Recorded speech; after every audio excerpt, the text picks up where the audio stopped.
참부모님 생애노정 제2권 제1절 해방전후한 섭리적 기대 1.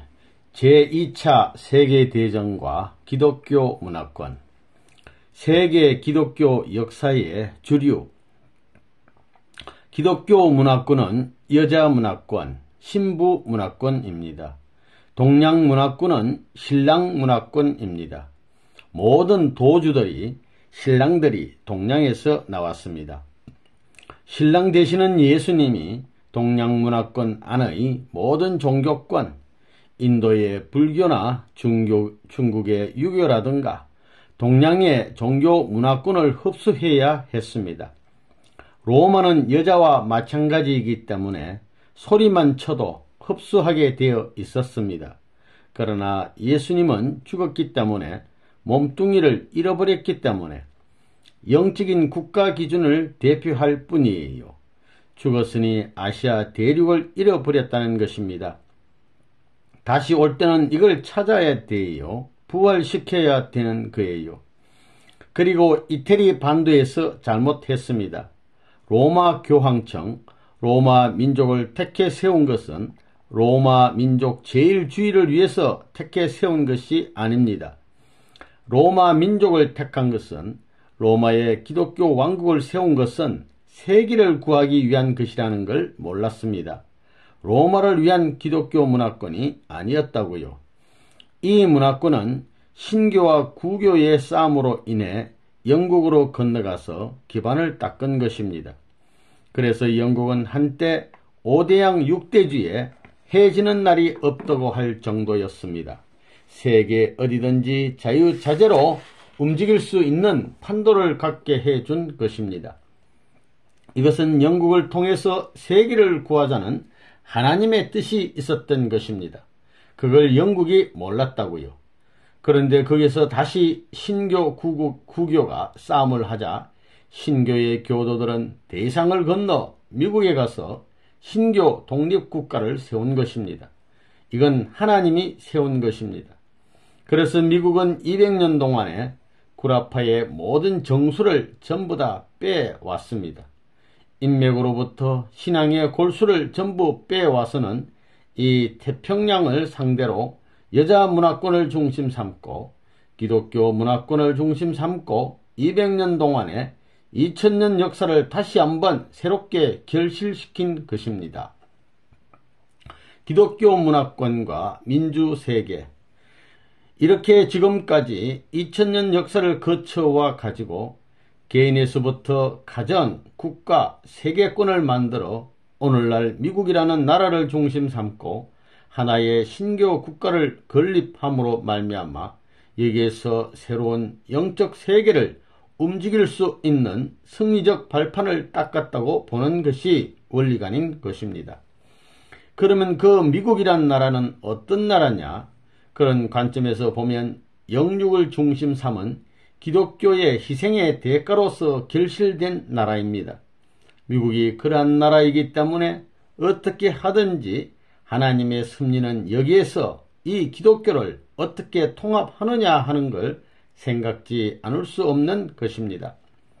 그런데 예수님 당시의 로마는 반대할 수 있는 로마였지만 미국은 기독교를 중심 삼은 세계 시대권 내에 들어와 있다고요.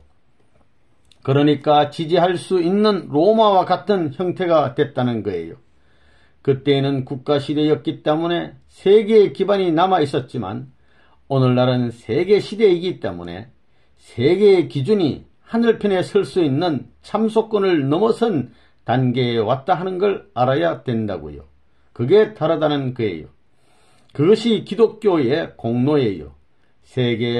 기독교 세계의 외적 환경으로 말미암아 하나님의 주관권 내에 들어왔기 때문에 그게 가능하다는 거예요. 그러니까 세계권 내에 메시아가 오는 거예요.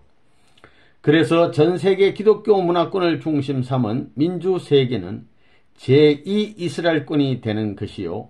기독교는 제2 이스라엘권의 사상적인 지도를 맡아야 할 입장, 즉 이스라엘 나라 앞에 유대교와 마찬가지의 입장입니다.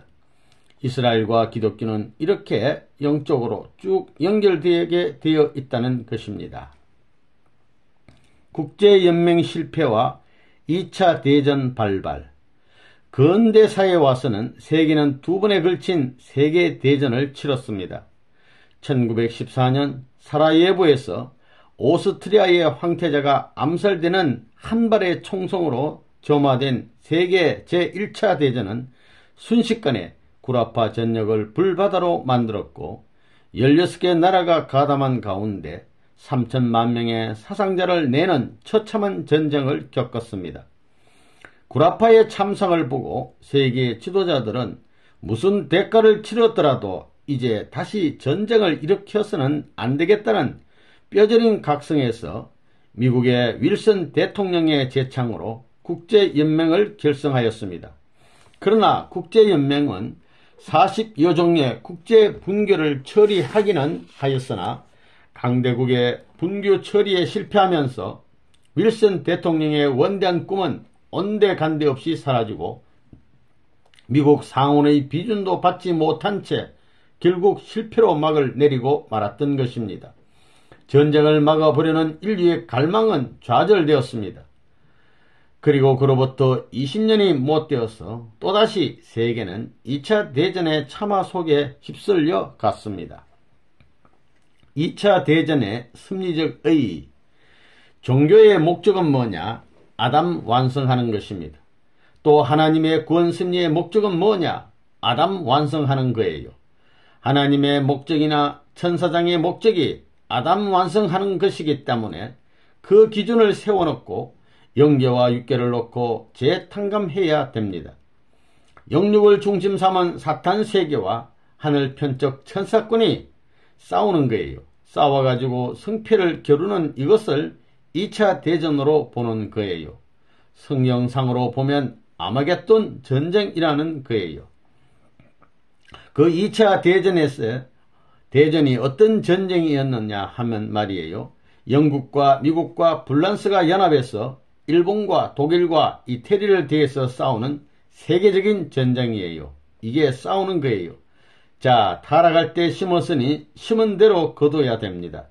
아담 해와 그 다음엔 가인 아벨, 이것이 뿌려졌기 때문에 이것이 두 갈래로 벌어지는 거예요. 하늘편도 이 아담 해와 가인 아벨, 사탄편도 아담 해와 가인 아벨, 이렇게 갈라지는 거예요. 두 패로. 그래서 영국은 하늘편 여자예요. 해와. 미국은 아벨, 프랑스는 가인, 일본은 사탄편 해와 독일은 아벨, 이태리는 가인, 이렇게 대가 벌어지는 거예요. 일본은 여자신 아마테라스 오미카미를 믿었고 독일도 게르만 민족을 중심 삼고 세계 재패를 꿈꾸었고 이태리도 역시 파시즘을 중심 삼고 그런 사상을 세계를 재패하려는 꿈을 가지고 나온 거예요. 그래서 기독교 문화권 말살운동을 한 것입니다.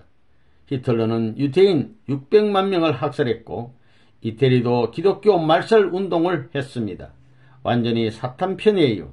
그것은 역사적 사실이기 때문에 부정할 수 없습니다.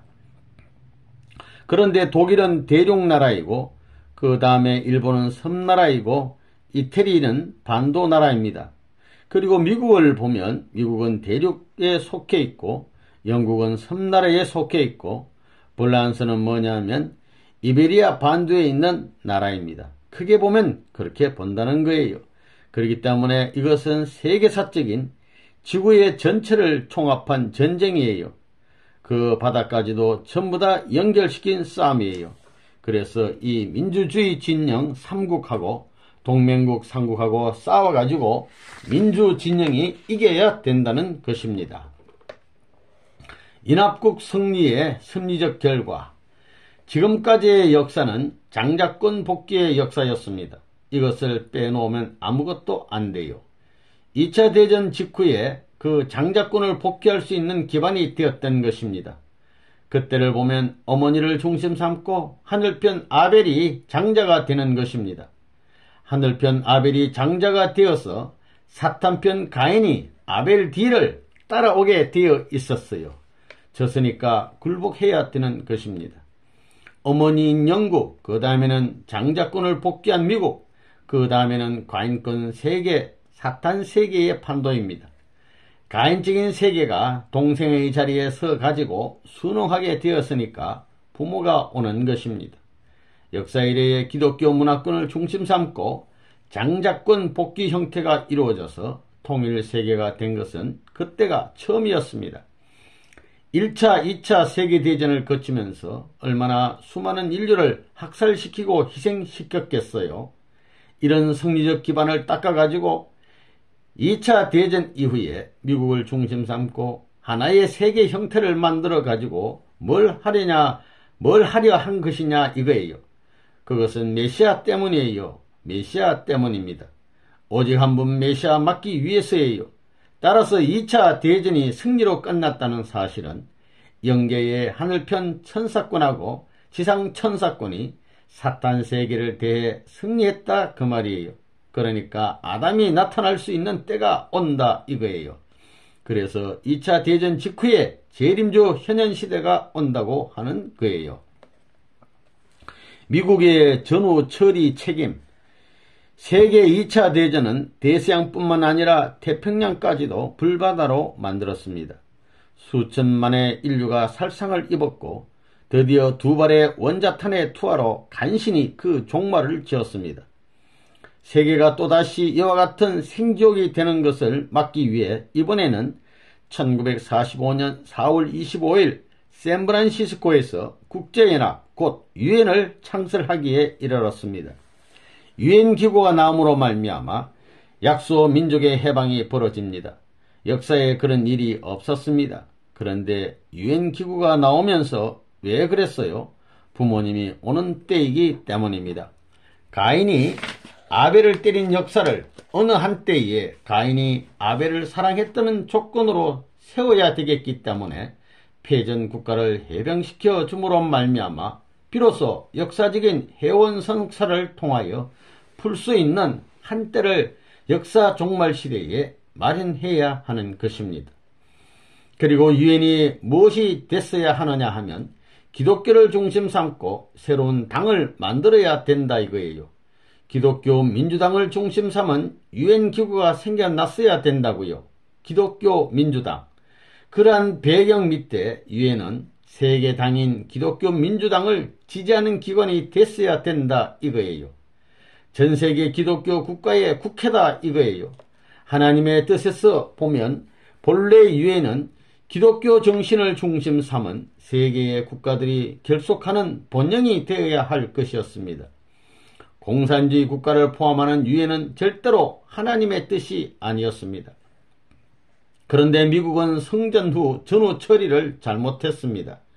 2차 대전에 승리한 연합국과 패전한 동맹국가들이 통치했던 나라들까지 올바로 보호하여 하늘 것으로 관리할 책임이 미국에 있었습니다. 만일 미국이 하나님의 뜻을 똑바로 알았더라면 사탄변 국가인 소련을 당당히 제압하고 세계 만방의 자유국가들을 모아 민주세계로 결속시키고 하나님의 뜻 가운데서 전 세계를 복귀할 수 있는 좋은 기회였습니다. 그러나 미국은 당시 아시아 제국과 동구 위성 국가들을 공산 측에 내주었고 한국과 독일을 양단시키는 비극을 초래케 했습니다.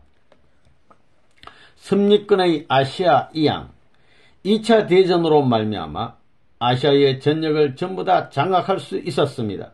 전체를 장악할 수 있었다고요. 그래가지고 뭘 할 것이냐? 예수가 아시아를 중심 삼고 이루려던 그 뜻을 기독교가 아시아권을 중심 삼고 세계를 하나 만드는 운동을 해야 돼요. 그러므로 말미암아 여기에 재림주가 와가지고 이것을 전부 다 제차 육적 기반으로 연결시켜가지고 전세계 해방운동을 하자는 거예요. 지금 모든 세계 사람들은 태평양 문명권 시대가 온다고 하는데 그거 왜 그러냐? 역사의 기원이 여기에 있는 것입니다. 예수의 몸을 잃어버렸기 때문에 이 미국이 영적 기독교가 태평양을 건너 아시아로 가지 않으면 안 될 역사적인 사명이 있음으로 말미암아 이런 시대가 오지 않을 수 없다는 것이 필연적인 결론입니다. 그렇기 때문에 영국과 같은 섬나라로 돌아가려니 영국과 맞먹는 아시아의 어느 나라가 문제라고요. 일본이라는 것입니다. 일본이 120년 동안 아시아를 제패한 것은 영국이 전 세계에 영향을 미친 것과 같이 아시아에 영향을 미치는 그런 사탕권을 만들지 않으면 안 되기 때문에 일본이 이러한 문명의 혜택을 받게 되어 그런 거예요. 그렇기 때문에 근대 일본 문명은 영국에서 그냥 그대로 이어받은 것입니다. 그러면 이태리와 반도와 같은 그러한 것을 탕감할 수 있는 그런 반도가 어디냐 이거예요. 심리적으로 보면 어떻게 되어 있느냐. 원수의 나라를 통하지 않으면 안 된다는 것입니다. 그러니까 일본 기지를 중심 삼고 한반도를 찾아갈 길밖에 없다는 결론이 나온다고요. 그렇기 때문에 한국은 옛날에 로마 문명과 같은 새로운 문명을 중심 삼고 하나님 앞에 영적인 것만이 아닌 영육을 중심 삼고 공헌할 수 있는 서구 문명이 아시아로 찾아올 때 그 문명을 이어받을 수 있는 하나의 근거지다 하는 것을 심리관적인 입장에서 결론 지을 수 있다고요. 그래서 육적인 입장에서 교황청과 같은 사명을 해야 할 곳이 한반도라는 거예요. 이 한민족의 일제 40년 순환과 기독교, 새로운 선민 한국, 국가에서부터 세계로 출발하는 그 기준이 본래 메시아가 갈 수 있는 길입니다. 그런데 그 길을 형성하지 못했기 때문에 끝날에는 실패한 것을 기필코 복귀해가지고 승리의 터전을 마련해야 됩니다. 그렇지 않으면 세계적 승리권을 연결시킬 수 있는 터전이 생겨나지 않는 것입니다. 그렇기 때문에 이스라엘 나라와 마찬가지의 특정한 민족이 나와야 된다는 것입니다. 그런 어떤 특정한 민족이 나와가지고 이스라엘 나라와 유대교가 하지 못했던 것을 새로이 해야 됩니다. 새로운 기독교가 그 민족을 중심한 나라를 중심 삼고 사명을 충당할 수 있는 순환의 노정을 거쳐야 됩니다. 끝날에는 이 특정한 나라가 등장해야 된다는 것입니다.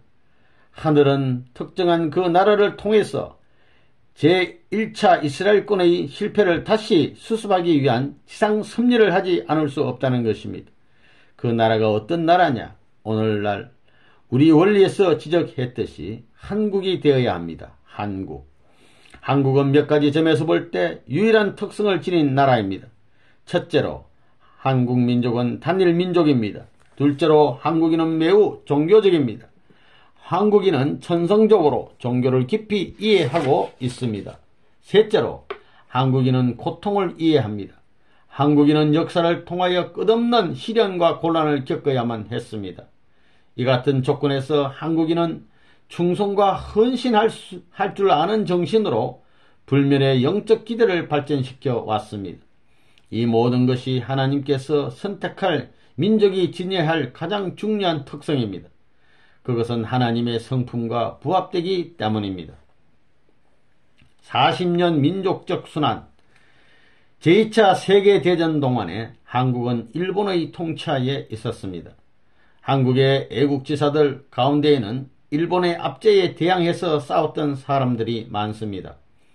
여러분이 원리를 배워서 아는 바와 같이 하나님은 사위 기대를 잃어버렸습니다. 그러므로 하나님의 복귀 심리의 목적이 사위 기대를 복귀하는 것이었습니다. 그래서 성경과 하나님의 섭리 속에 사수가 많은 것입니다. 성경에는 40년과 400년 탕감 기간이 많이 있습니다. 모든 복귀, 탕감이 이 원리에 따라서 이루어졌습니다. 일본이 어떻게 40년간 한국을 지배했느냐?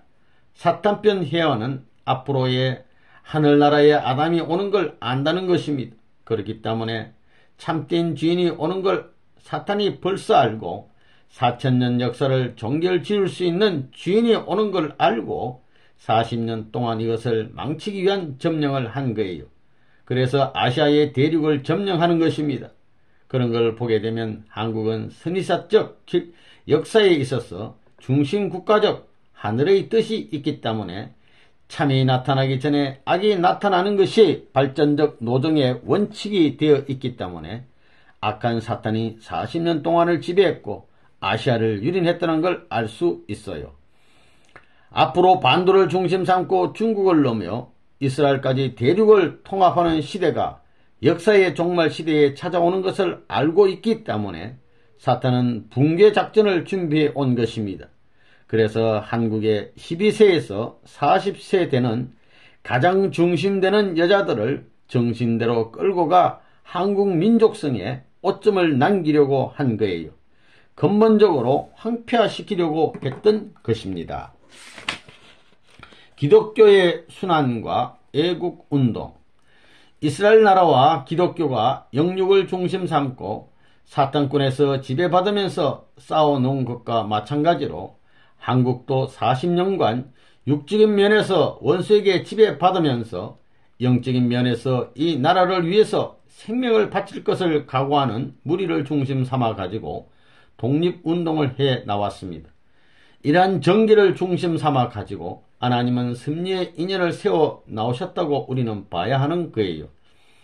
그리하여 민족을 규합하고 결속시켜 가지고 기독교를 유지한 사람들이 주동이 돼 가지고 나라를 세우게 됐다 이겁니다.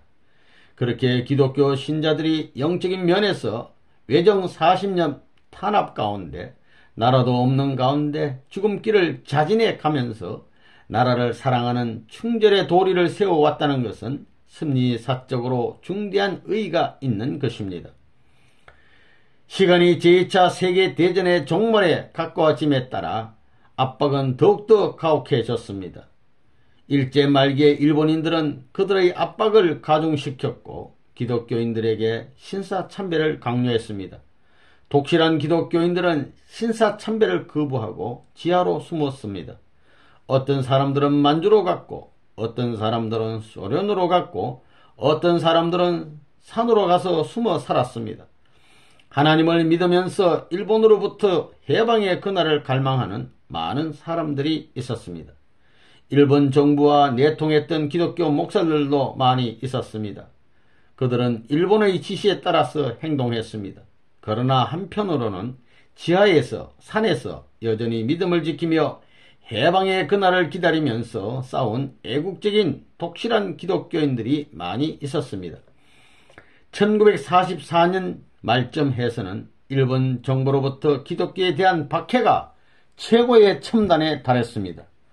일본 정부가 1945년 8월 15일에 항복을 했는데 그때 만일 사흘 후인 17일만 지나서 항복했더라면 기독교인이 한 20만 명 가까이 학살됐을 것입니다. 일본 사람들이 17일쯤에 한 20만 가까운 기독교인을 학살하라고 계획했었기 때문에 15일에서 사흘만 넘었더라면 대학살이 벌어졌을 것입니다. 완전히 기독교를 없애려고 했었습니다. 이와 같이 사탄 세계의 극악함이 최고의 기준에 가서야 하늘은 언제나 전환점을 이루어 나온 것입니다. 신령 역사와 기독교의 내적 부흥. 한국이 일본의 지배를 아무리 받았더라도 해방을 중삼고 여기에 반드시 아담적인 주체의 권한을 갖고 나타나는 역사가 있어야 되는 것입니다. 그 역사가 어떠한 역사냐 하면 바로 신령한 역사입니다. 이러한 역사를 하는 집단들이 반드시 나타나야 됩니다. 해와 국가인 일본한테 압제를 받는 한국이지만 미래의 아담의 특권, 나아가서는 하나님의 고난을 지고 일본에 대비해 설 수 있는 승리의 뜻이 있었기 때문에 압제받는 터전에서도 비약적인 부흥을 가져오게 되었던 것입니다. 기독교가 그 기간에 발전했습니다. 처음에 서양 선교사들이 우리나라에 들어와서 전도하던 1910년대, 1920년대에는 사람 취급 못 받고 쫓겨다녔어요. 그러다가 1930년대에 들어와서 1936년도까지가 전성시대였습니다. 하나님은 이 한국 강토에서 기성교회를 중심 삼고 지금까지 신령한 역사를 해 오셨습니다. 해방이 되기 전 1930년대와 1940년대를 중심 삼고 하나님은 이를 준비시켜 나왔습니다. 불신하여 예수를 추방하였던 사도들이 활동해 가지고 다시 신임할 수 있는 터전을 닦은 그 기반 위에 재림 역사가 시작되어야 하는 것입니다. 그렇기 때문에 해방전을 중심으로 하여 영계를 통하는 사람들이 자기가 베드로니 요한이니 바울이니 혹은 아브라함이니 하며 역사상에 왔다 갔던 수많은 선지자들을 대표하는 사람들이 한꺼번에 이 평명적인 한국 신령계를 중심 삼고 현현하게 되는 것입니다. 그래서 에덴 복귀파들이 많이 나오게 된 것입니다. 특별히 에덴 복귀파로 구약 에덴 복귀파, 신약 에덴 복귀파, 성약 에덴 복귀파가 있었다고요. 그런 준비를 중심 삼아 가지고 인간이 지은 죄를 씻기 위한 모든 프로그램을 전부 다 가르쳐줘서 알게 해가지고 그 고개를 넘는 역사를 하는 것입니다. 이 세 종류가 전부 다 표면상에 나타났다 이겁니다. 그들이 서로가 하나 돼야 될 때인데 서로가 자기 중심 삼아가지고 하나님의 뜻이 이루어진다고 하고 있었습니다. 남녀 상대적인 역사, 이 한국 강토를 중심 삼고 어떠한 천적인 섭리가 있다 할진데 이 강토에서 내적 사명을 하는 운동이 시작되어야 한다는 것입니다. 그중 외적 사명은 남자들이 책임을 져야 하지만 내적 사명은 여자들이 책임을 져야 됩니다. 타락한 형을 보면 헤아가 아담을 주관했기 때문에 복귀 노정에서는 부인이 아담을 대신하여 내적 사명을 책임져 나오고 아담이 헤아와의 주관을 받은 연고로 남자들은 복귀 노정에서 외적 사명을 담당하여 타락할 무렵의 기준을 찾아 들어가는 겁니다. 그러나 전반적인 안팎의 모든 내용을 수습하고 승리의 기준을 닦기 위해서는 반드시 결정적인 권한이 있어야 합니다. 이것은 다시 오시는 주님, 즉 제3차 아담격으로 오시는 주님만이 해결 지을 수 있는 문제입니다. 한국의 땅은 동과 서로 구별됩니다. 동쪽에는 산이 많고 서쪽에는 평야가 많습니다. 한국의 동쪽 부분은 남성적인 모습을 하고 서쪽 부분은 여성적인 모습을 하고 있습니다. 하나님의 섭리도 한국 땅 모양과 같은 형태를 취했습니다. 즉 동쪽 부분에서는 남성적인 특질을 그리고 서쪽 부분에 여성적인 특질을 갖게 했던 것입니다. 그렇기 때문에 서쪽인 철산에서는 부인들이 신령 역사를 했고 동쪽인 원산을 중심 삼고 남자들의 신령의 역사가 벌어졌습니다. 여자들을 중심 삼고 3대 여성들이 하늘의 섭리를 대비하고 그것을 막기 위한 준비를 해야 되는 거예요. 왜? 헤아가 타락했기 때문에 헤아가 하늘 앞에 먼저 불려져 가지고 여자로서 앞으로 주님이 어떻게 온다는 걸 알고 이것을 3대를 거쳐 준비하지 않으면 안 될 이런 섭리사가 있는 것입니다. 그런 혼란기에 있어서 여러분이 알다시피 김성도로부터 허빈으로부터 이것이 3대를 거쳐 나온 것입니다. 그래서 여성을 중심한 섭리는 김성도, 허호빈, 여호와의 부인이라고 주장하는 박노파로 이어졌고 남성을 중심 삼은 섭리는 백남주, 이용도, 김백문으로 이어졌습니다. 신령교단과 기성교단, 하나님이 유대교를 중심 삼고 역사하신 내용과 요셉 가정을 중심 삼고 역사하신 내용은 판이하게 다릅니다. 그와 마찬가지로 기독교를 중심 삼고 지금까지 역사에 나오신 것과 한국에서 이루어진 새로운 신령 역사도 다르다는 것입니다. 하나님은 뜻을 세워야 할 여러 신령한 단체들로 하여금 요셉 가정과 같은 사명을 할 수 있게 했습니다. 다시 말하면 역사적인 모든 탕감의 조건을 막고 나설 수 있는 가정적 기틀을 마련하기 위해 이런 것들을 100% 준비했던 것입니다. 그러나 그 당사자들은 나타나는 결과는 알았지만 그 내용을 알아가지고 책임을 짊어지고 나가는 사람은 없었습니다. 숱한 역사 노정을 통해서 이 시대 끝내에 나타난 그 집단들의 역사는 10여 년에 지나지 않지만 그 역사의 배후에는 6천년의 기나긴 섭리의 내용이 연결되어 있다는 것입니다. 그러므로 그들이 새로 오시는 주님과 완전히 연결되어 모든 사회와 환경을 여기에 일치시켜 하나의 방패가 되고 완전한 축이 되어 그 주의를 완전히 지켜줄 수 있는 기반이 되었더라면 그러한 터전 위에서 새로운 역사를 출발시키는 것은 어렵지 않았을 것입니다. 이것이 실현되기만 하면 기독교가 믿건 안 믿건 그것은 문제가 되지 않습니다. 그러므로 결국 신령한 집단들이 기독교를 끌고 가야 됩니다. 기독교와 신령한 집단이 가인과 아벨의 입장에 서게 되는 것입니다. 신령한 집단이 아벨이라면 신령하지 못한 기독교는 가인이에요. 기성시대의 신사참배한 모든 것은 사탄 편으로 갔습니다. 그런 속화된 기독교는 가인 자리에 있는 것입니다. 사탄권 내에 지배를 받았기 때문에 이걸 하나 만들어야 됩니다. 그래서 그것을 연결시키기 위해서 하늘은 여러 신령한 단체들을 만드는 것입니다. 3. 김성도 여사의 성주교와 백남주 목사. 세주님 김성도 여사. 여러분은 철산의 김성도 할머니를 잘 알고 있을 것입니다. 이 김성도가 바로 정석온의 어머니입니다. 그 김성도 씨가 한국에 있어서의 해화격 사명, 즉 한국 복귀의 사명을 하는 데 있어서 경원한 대표적인 여성입니다.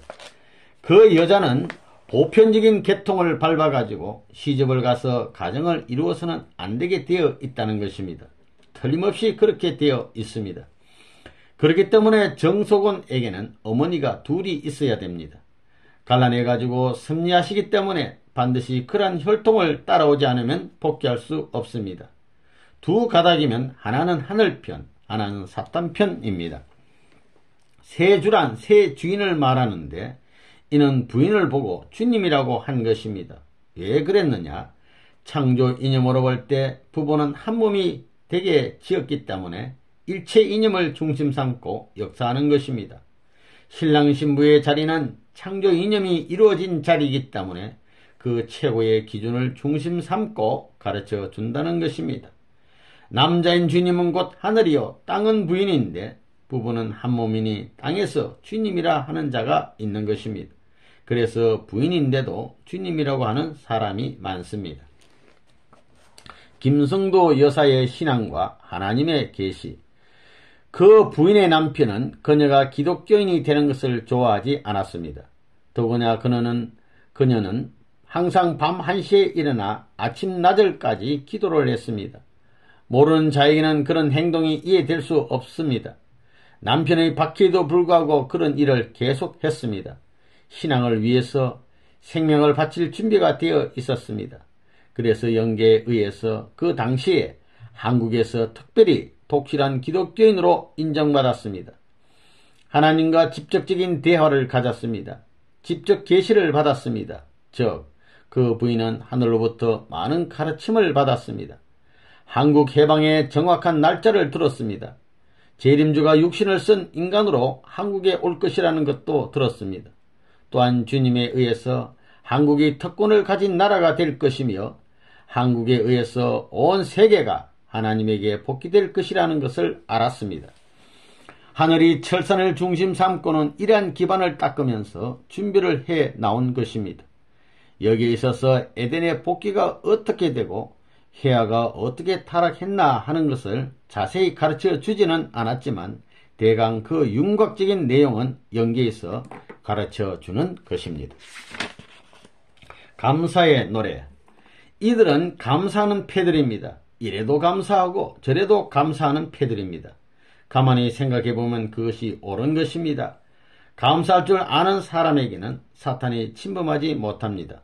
사탄이 침범했다가도 도망가는 것입니다. 설사 사탄의 침범을 받더라도 전체를 탕감시키기 위해서 하나님이 나에게 시련을 주었구나 이렇게 생각하는 것입니다. 이런 관점에서 오늘날 한국 기독교의 신흥 종파 중에서 정소곤의 어머니인 김성도를 중심한 감사 집단이 나타났던 것입니다. 이런 사실은 오늘날 우리들의 신앙생활에 경각심을 높이고 있습니다. 필히 감사의 생활을 이수해야 할 절대적인 한 집단을 대표하여 그들이 나왔다는 사실을 알아야 됩니다. 그러니 이제도 감사, 저래도 감사해야 합니다. 그럴 수 있는 여러분이 되어 아버지 앞에 생애를 바치겠다고 할 때에는 하나님은 여러분이 죽음 가운데 있다 하더라도 부활시켜서 천상세계에 내세워 자랑하실 것입니다. 남편 정항준 씨의 극심한 핍박. 부인이 이러한 역할을 할 때 그의 남편은 온 힘을 다해서 반대한다는 것입니다. 그것은 왜 그러냐? 탕감 원칙이 그렇기 때문입니다. 본래 사탄 편의 주관을 받던 여자인데 하늘 편에 빼앗기는 입장에 서게 되기 때문에 걱정스럽게 반대를 한다는 것입니다. 나중에는 목에 칼을 들이대기까지 하는 것입니다. 그렇게 하지 않고서는 복귀가 안 됩니다. 보통 여자로서는 이겨낼 수 없는 비참한 운명에 부딪혀가지고 천명에 의한 절개를 세워야 합니다. 다시 말하면 하나님이 택한 새로운 딸의 입장에서 역사시대의 여성을 대신하여 그 절개와 충성을 다해야 합니다. 그래야 하나님만이 사랑할 수 있다는 인정을 받아야 합니다. 그런 고난의 길을 20년 이상 가야 합니다. 이렇게 반대를 하는 여기에서 이 김성도 할머니가 해야 할 책임이 무엇이냐? 반대하는 것을 완전히 점령해야 합니다. 반드시 점령해야 됩니다. 이 남자는 여자한테 굴복을 당해야 됩니다. 왜냐하면 에덴 동산에서 해와가 아담을 주관했기 때문에 이 복귀심리 역사의 과정에서 그 영감은 부인을 따라가야 됩니다. 부인의 치마 끈만 붙잡고 그저 하라는 대로 시적시적 하기만 하면 이것은 천지의 복을 받는 것입니다. 탕감복귀의 원칙이 그렇게 되어 있습니다. 그런데 그 영감이 하늘 앞에 지나친 반대를 함으로 말미암아 이 땅에서 정상적인 죽음길을 가지 못했습니다. 약을 먹고 죽었다고 했지요? 그렇게 됩니다. 두 아들 정석천, 정평화와 큰 며느리 최애선. 그런데 이 김성도 할머니에게는 아들이 있어야 됩니다. 적어도 두 아들 이상이 있어야 돼요. 두 아들 이상이 있어야 됩니다. 이 가정을 중심 삼고 에덴 동산에서 아담 가정이 잃어버린 가인 에벨의 탕감 역사를 하는 것입니다. 장자와 차자가 되는 것입니다. 만약에 여기에서 그 아들 형제가 어머니와 완전히 하나 되어 어머니를 모셨더라면 그 가정의 계들을 연결시켜 가지고 오시는 주님을 막기 위한 준비를 할 수 있는 기준을 세웠을 것입니다. 그런데 여기에서 누가 책임을 못했느냐 하면 정수원의 아버지인 정석천 장로가 책임을 못했습니다. 그러므로 말미암아 그 가정은 어떤 일을 행하게 되느냐? 어머니의 아버지를 중심 삼고 재탕감 역사를 해야 된다는 것입니다. 큰 며느리는 한 목사의 딸이었습니다. 그 목사는 매우 독실한 목사였습니다. 그 며느리 또한 영적인 체험을 많이 했습니다. 그래서 그 며느리는 시어머니가 하늘로부터 받는 계시를 이해했습니다. 큰아들은 그의 어머니가 하는 일을 믿기는 하였지만 그 일에 적극적으로 관여하지는 않았습니다. 그 늙은 부인은 그녀의 아들과 며느리에게 부부 생활을 하지 말라고 했습니다. 그러나 그녀의 아들은 어머니의 말에 복종하지 않고 아내와 같이 생활했습니다. 그 결과 영계가 그녀를 데려갔습니다. 그 당시에 그 늙은 부인은 탕감의 원리를 몰랐지만 그것은 남편이 그토록 자기를 가혹하게 핍박했기 때문에 남편의 행동을 탕감하기 위한 것이라고 생각했습니다. 백남주 목사와 성주교단 인가. 원산의 백남주는 스웨덴보로그를 연구하고 그의 책을 번역한 사람으로서 주님이 한국으로 오신다는 계시를 받고 주님의 역사를 하였고 그 고난을 탕감하기 위하여 철산의 김성도 씨를 맨발로 걸어가서 만났고 김성도 집단을 성주교라는 이름으로 총독부에 등록을 해 주었습니다. 그는 한국 최초의 세례요한 사명자였습니다. 또한 거기에 그 남자의 상대였던 한 여자가 있었습니다. 이름은 유명화였습니다. 그녀에게 예수가 나타나서 그녀를 통해서 예수가 백시에게 말씀하기 시작했습니다. 그녀는 주가 나와 함께 계시고 주가 나를 통해서 말씀하신다라고 했습니다. 그래서 백시는 무릎을 꿇고 그 부인에게 말했습니다. 당신이 말씀하려고 하는 것을 저에게 말씀하십시오라고. 그것으로부터 문제가 생기기 시작했습니다. 그 둘에서 일어났던 그 일이 목사들에게 전해졌고 목사들은 그것을 듣고 그 둘을 박해하기 시작했습니다. 그래서 그런 영적인 단체들과 기성교회들이 싸우기 시작했습니다. 비록 그들이 계시를 또한 말씀을 받았다고 하더라도 그들은 영적인 운동의 내부는 알지 못했습니다. 그렇기 때문에 그들은 그런 영적인 현상을 컨트롤할 수 없었습니다. 그래서 그 집단은 그 여자가 하는 말에 따라서 움직였습니다.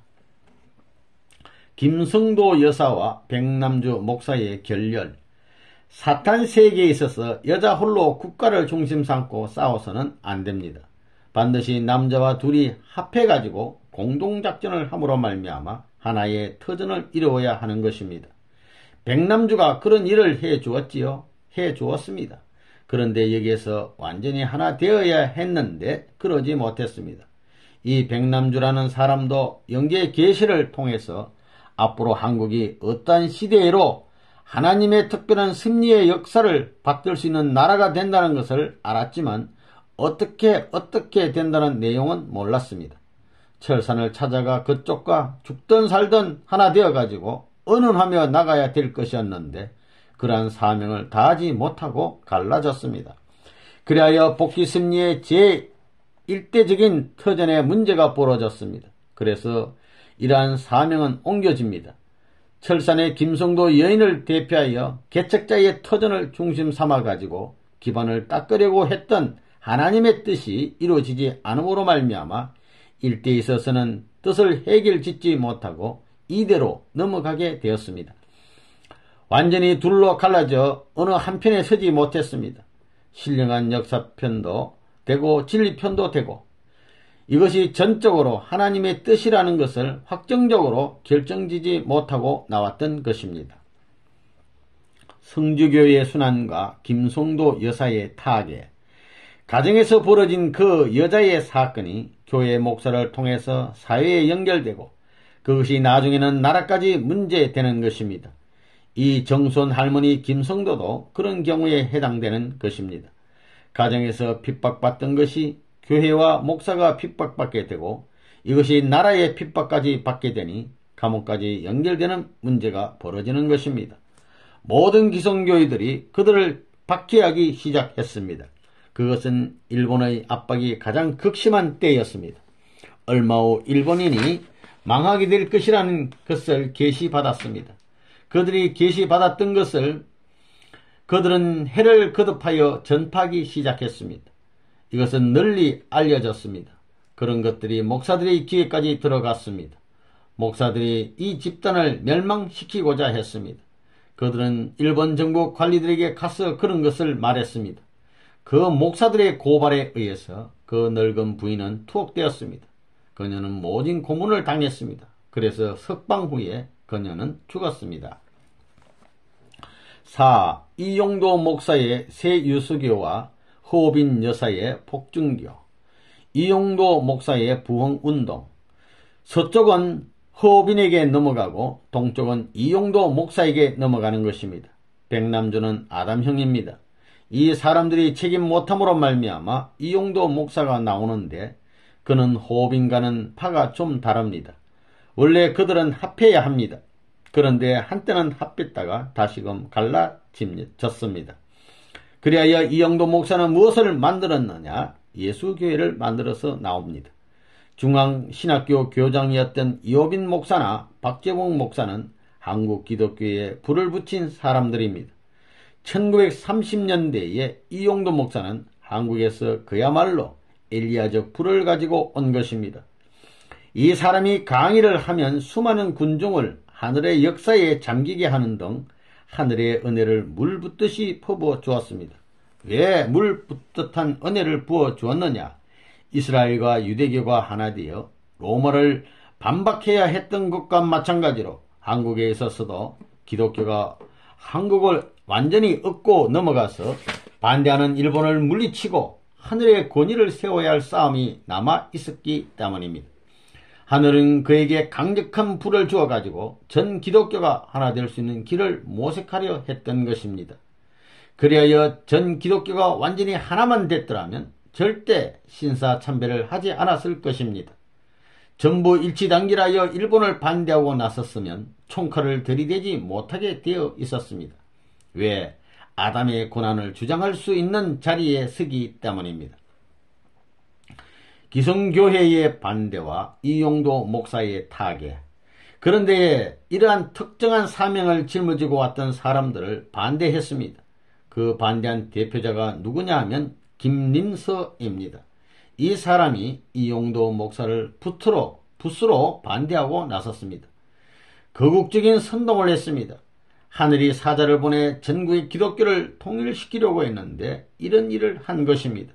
물론 그 배후에 기독교의 간부들이 가담되어 있었지만 말입니다.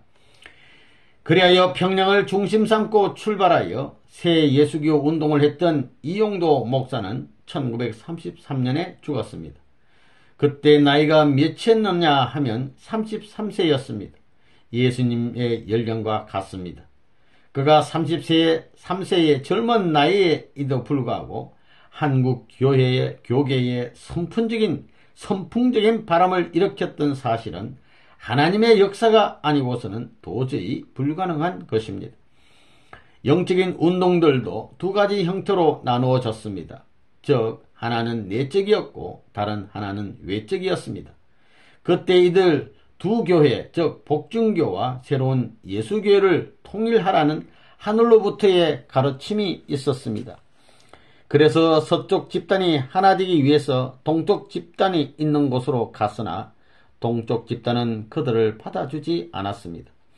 이들 두 집단의 통일을 이루는 데 실패함으로써 하나님은 하나의 새로운 운동, 새로운 분야의 개척자를 필요로 했습니다. 그래서 하나님은 자신의 지시를 받아들일 수 있는 또 다른 한 사람을 갖기를 원하셨습니다. 그는 김씨였습니다. 이용도 목사를 위해 추도한 여인들. 여기에서 재미있는 사실이 무엇이냐 하면 신령한 사람들이 이 땅에 책임을 지고 왔다 가게 될 때에는 그를 위하여 기도하는 사람이 있다는 것입니다. 이용도 목사는 혼자 외로이 원산에서 죽어갔지만 그가 운명하는 순간 하나님이 택한 사람들은 먼 거리를 초월하여 하늘 앞에 특별한 기도를 드렸던 것입니다. 세상의 기독교인들은 좋다고 춤을 췄을지 모르지만 그가 죽은 후 3일 동안 흰옷을 입고 추도를 드린 사람이 많다는 것입니다. 그것은 하나님께서 이 나라와 이 민족을 버리지 않으시라는 섭리의 숨은 뜻이 있다는 것을 여러분이 알아야 됩니다. 그러한 뜻을 받들어 남이 모르는 가운데 정성을 들인 아낙네들이 있었기 때문에 섭리의 계대를 이어나온 것입니다. 선생님은 수많은 교파에 신령한 사람들에 대해서 탐구하는 것입니다. 그리하여 그들의 역사를 알게 되는 것입니다. 길선주 목사나 이용도 목사의 역사에 대해서도 모두 알고 있습니다. 그 사람들이 어떤 시대에 어떤 사명자로 왔느냐 하는 것을 말입니다. 그 사람들의 사명 기간이 끝나면 반드시 이것을 인계받아야 됩니다. 허호빈 여사 부부와 복중교. 정씨 가문의 천적인 공적이 크기에 하늘은 그들을 사랑하시고 은사를 주셨는데도 불구하고 그 아들, 딸들이 그 뜻을 받들지 못하면 그를 따르던 신도가 인계받게 됩니다. 그렇게 되면 몽땅 넘어가게 됩니다. 그래서 그 사명을 인계받은 사람이 누구냐 하면 그 어머니를 지성껏 모셨던 한 부인이었습니다. 그가 허시 부인입니다. 그때는 한 단계 떨어집니다. 자기가 주님이라고 정가하는 것이 아니라 주님의 신부라 하며 주님을 낳는다고 하는 것입니다. 복종을 통하여 주님이 태어난다는 것입니다. 그것은 복귀이기 때문에 그렇습니다. 그것이 마리아적 사명입니다. 첫 번은 해와적 사명이요. 그 다음은 마리아적 사명이에요. 본래 아담과 해와는 하나님의 몸입니다. 하나님이 그들의 직계 아버지가 되어야 합니다. 그렇기 때문에 하나님을 중심 삼고 볼 때 그 남편은 간신과 마찬가지 입장에 서 있는 것입니다. 이것을 탕감복귀하기 위해서는 그 남편은 땅 위에서 남자로서는 도저히 못할 일이라도 해야 하는 것입니다. 지금까지 여자를 유린하고 이용해 나오던 남자 세계의 모든 것을 탕감복귀하기 위해서 별의별 일을 다 시키는 것입니다. 심지어는 벌거벗고 쫓아다니는 일까지 명령하는 것입니다.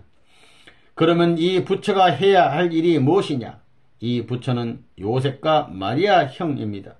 그래서 요셉과 마리아가 예수님을 받들지 못한 원한의 터전에서부터 세례 요한이 받들지 못하고 유대교당과 이스라엘 나라가 받들지 못한 모든 원한이 천상세계에 맺혀 있고 하나님의 가슴에 맺혀 있기 때문에 이것을 풀어야 됩니다.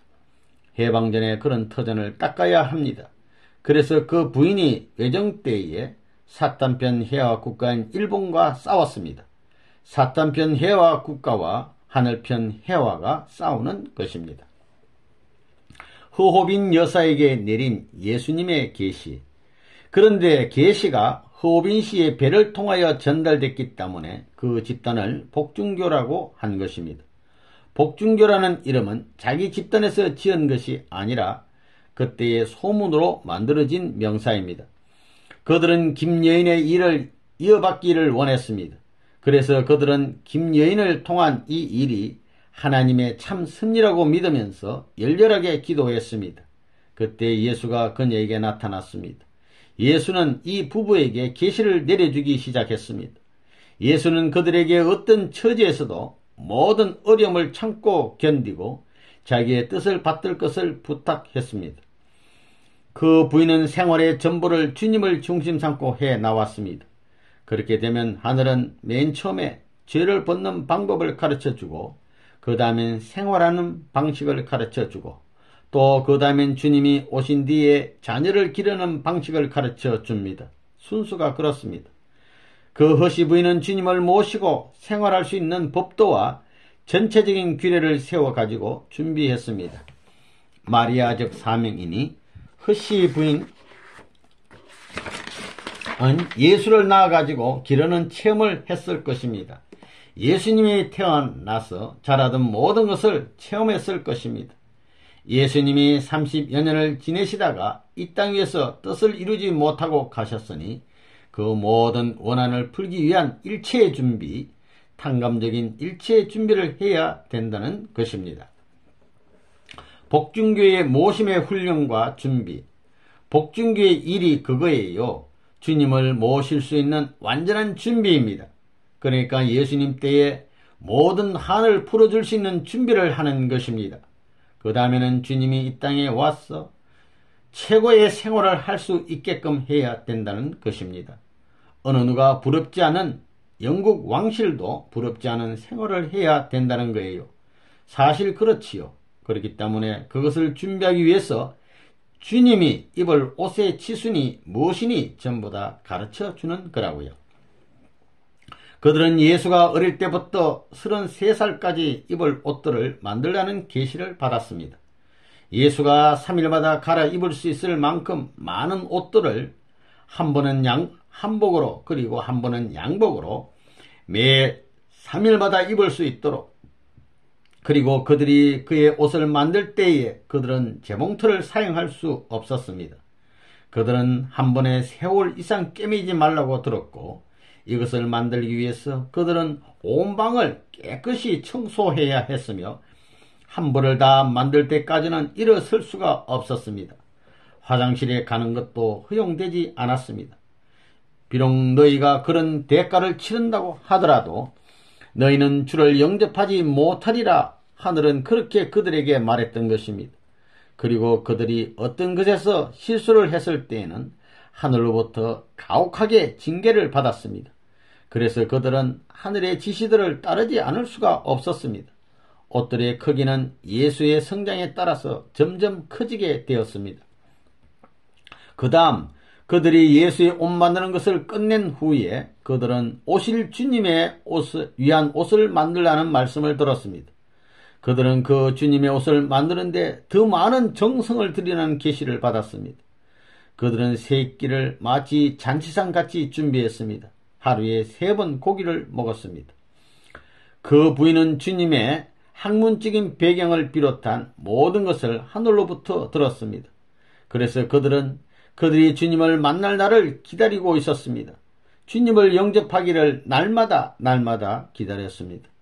그 부인의 추종자들은 만일 그들이 명령을 받으면 언제라도 쓰러져 죽을 준비가 되어 있을 만큼의 각오들이 되어 있었습니다. 그들은 자기의 생명을 바칠 준비가 되어 있었습니다. 모든 섭리가 해와 역사를 중심 삼은 역사시대의 모든 섭리와 연결시킨 인연을 중심 삼고 나오는 것입니다. 그렇기 때문에 김성도의 계대를 호빈이 이어놓고 호빈의 딸이 주님을 맞게끔 준비된 것입니다. 거기서 12제자와 같은 그런 준비를 한 것을 보면 참 신기할 정도라고요. 또한 경배를 얼마나 했느냐? 3000번은 보통이고 7000번까지 했다는 것입니다. 경배를 3000번 하려면 5시간 내지 6시간 걸립니다. 7000번을 하려면 10시간 가까이 걸린다는 겁니다. 그런데 아침부터 혹은 새벽부터 시작하여 밥도 먹지 않고 7000번 경배를 하면서 모심의 훈련을 했던 집단들이 그 갈 길을 잡지 못하고 다 깨어져 나간 것입니다. 해방 전후 복중교의 순환. 또한 그녀는 일본의 1945년 8월 15일 음력으로는 7월 7일에 항복할 것이라고 증언했습니다. 그는 하늘로부터 받았던 것을 자주 공공연하게 얘기했습니다.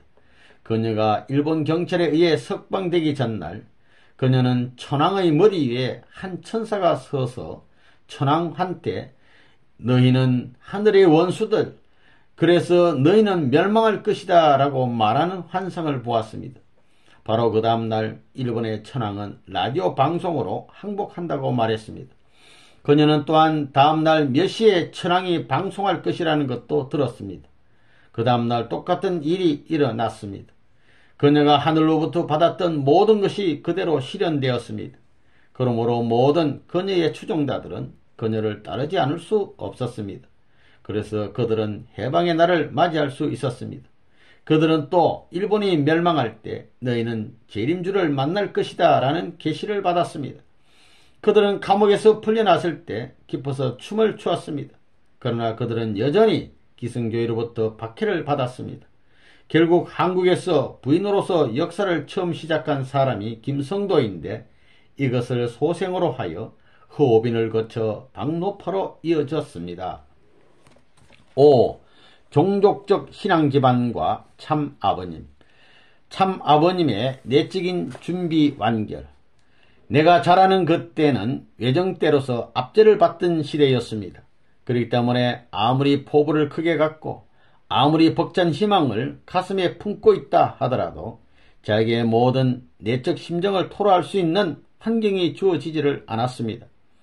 색다른 무슨 말, 색다른 무슨 생각을 갖고 있다 할지라도 그 색다른 말이나 생각을 하기 위해서는 반드시 주위를 살펴보고 안팎으로 그것을 감정해야 되었습니다. 그래야 안심이 된다는 결과를 느끼지 못하고는 제 아무리 훌륭한 사상이나 이념을 가졌다 하더라도 말할 수 있는 시대가 아니었습니다. 즉 부자유스러운 시대였습니다. 그런 환경에서 선생님인 남이 모르는 복귀 노정, 지금까지 우리 원리 가운데 나타난 복귀 노정을 더듬어서 싸우면서 준비해 나왔습니다. 내가 그때 원리를 선포해서는 안 돼요. 원리는 하늘이 제일 찾는 사람에게 먼저, 원칙이 그렇다고요. 이 원리는 누구를 위해서 이 땅 위에 세웠고 내가 이런 원리를 찾아 세운 것은 하늘 대신 이런 뜻을 세워 나온 것은 누구를 위해 세웠느냐? 그 주인이 있기 때문에 주인을 만나기 전에는 입을 열 수 없다 이거예요. 구체적인 이야기는 못해요. 종조부 문윤국 목사.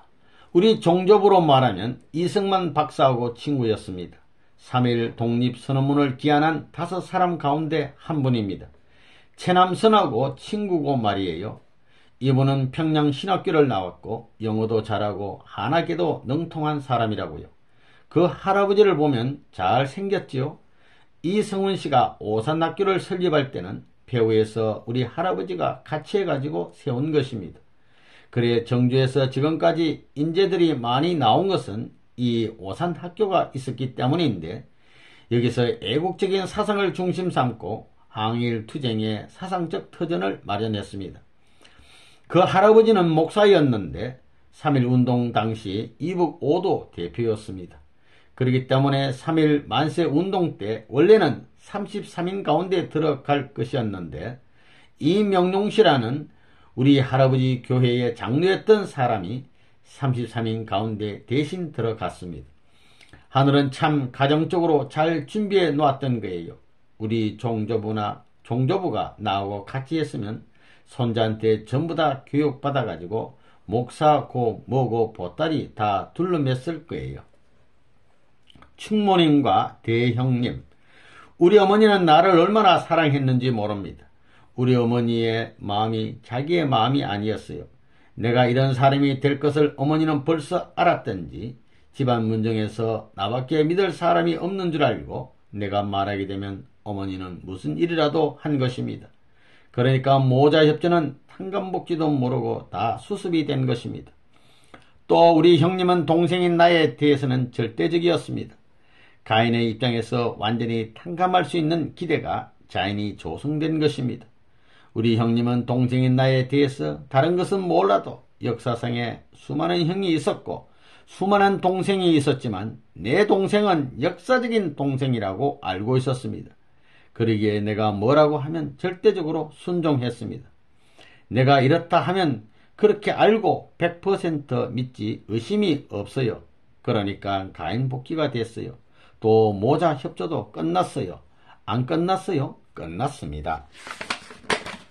최씨 신부와 처가의 신앙. 선생님은 뭐냐 하면 구약 완성, 신약 완성, 선약 출발입니다. 그리하여 구약회와 신약회와 성약회화가 출발할 수 있는 기반을 만들기 위해서 성진이 어머니하고 결혼식을 한 것입니다. 그러기에 여기에는 얼마만한 위험 부담을 안고 출발하지 않을 수 없었다는 것을 알아야 됩니다.